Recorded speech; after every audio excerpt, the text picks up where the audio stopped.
Hello everyone जय Shri Krishna welcome करछि मोर गोटे मिनी ब्लॉग को।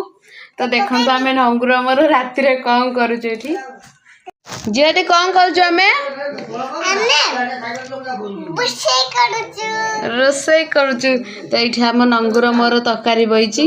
एठी ना चावल नबु धोइबा पई हम नंगुर नबु धोइबा पई जे ने धोइ के आनी बारे जे ने बाहर धोई के आनी भल से चावल पकाइबु नौ हला नंगु गरा धोइबा पई। देखंतु हम रोसईटा कोन रही हमटे खोले के देखौछि देखंतु हम रोसई कोन हेछि माने हम तरकारी कोन धोई के से आनी चावल देखंतु चावल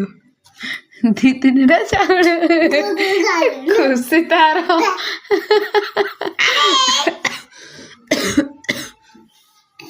एठी हमर कंचा आलू को आउ मंदार फूल तरकारी हेची। एठी गैस एठी ऑन हेकी चालुची गैस देखंतु गैस एटा हो हमर हांडी कपड़ा हम पुअर 10th कॉपी कॉपी नुह एटा ता टेस्ट पेपर चिरी देजी एठी बसिची हमर नंगु तकारी केतल हबो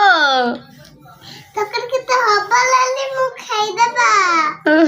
तकारी हेइ गलानी हां हेइ गलानी तकारी आ ठिपि दे भात बसिया केते टाइम हेलानी धन भोक लागिलानी फटाफट ए ढालिबु हाथ ताते जो हम खाइबा लानी ए मामा हाथ ताती गललु झियो देखे हाथ ताती गला फोटो का ताती गल मातु एबे भात बसा एटा सेटा नुवा भात एटा तो ए ढालिबु जे तो हाथ ताती जबो नहीं हाथ ता ओए कोन ए मोई तने जिभिला हां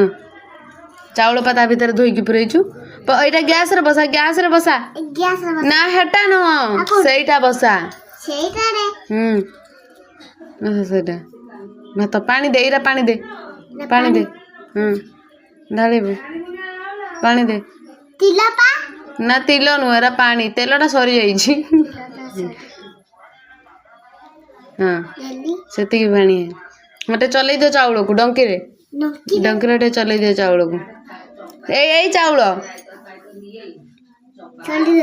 चले देला ढांकुड़ कर दे दिए एटा हां भात ढांकुड़ कर दे